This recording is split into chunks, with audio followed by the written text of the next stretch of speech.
Les amis, on est en 2025 et il y a encore des gens qui ne savent pas faire la différence entre un marketing relationnel viable dans une industrie qui a quand même fait plus d'argent sur les dernières années que le monde de la musique, du cinéma, de la NFL, de la NBA et même du gaming, et une pyramide de Ponzi. Alors que c'est simple, dites-vous qu'il y a des red flags, des warnings trop faciles à cerner.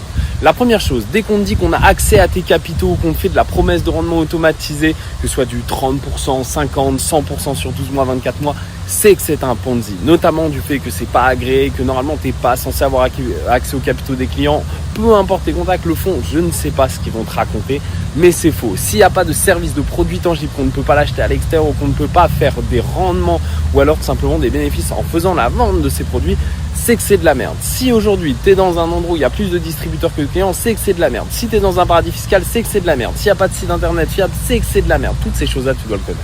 Mais tu sais quoi, si tu comprends pas, au pire, reviens simplement à la base. Normalement, si tu es dans une bonne société, tu dois avoir accès à tout ton plan de rémunération, les détails, le code, etc. Et il y a des codes de consommation. Je vais te donner un exemple. En France, avec la DGCCRF et autres, tu dois pas être ni une boule de neige, ni un système de Ponzi, ni une redistribution inégale des services. Tu n'es pas dans l'obligation de... En fait, il y a plein de différentes règles que tu peux aller regarder, ne serait-ce qu'avec un GPT en définitif. Et quand tu es dans une société de merde, très souvent, ça se fait passer pour ce qu'on va appeler un marketing relationnel, donc multiniveau, mais au final, c'est réellement de la vente pyramidale du Ponzi. D'ailleurs, tu ne peux absolument pas dépasser tes parents en termes de revenus, tu ne peux pas faire de l'argent autrement que vis-à-vis de soit l'investissement qu'on te dit de faire, donc ça c'est pas normal, et au niveau du plan de rémunération, tu ne peux pas dépasser les parents ou les gens qui sont autour de toi. Tu vas pas avoir, on va dire, de code fixe au niveau de ta communication. Tu vas être autorisé à partager tout et n'importe quoi sur les réseaux. Les gars, quoi qu'il arrive, soyez vigilants.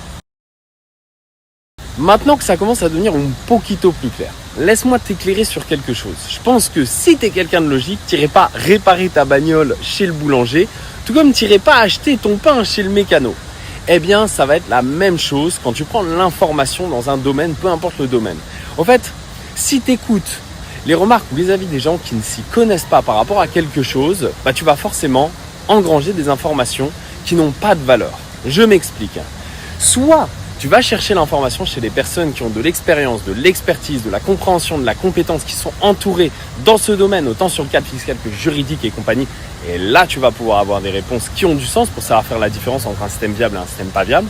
Ou alors, tu vas écouter le copain du copain qui ne s'y connaît pas, qui va donner son avis. De la même manière, c'est pas parce que demain j'ai vécu une expérience dans un Ponzi que je sais expliquer les marketing relationnels, dans le sens où, même si l'un est déguisé en l'autre, les deux n'ont rien à voir. Faites pas d'amalgame à la con, les amis, juste en prenant soit vos peurs, soit votre propre situation.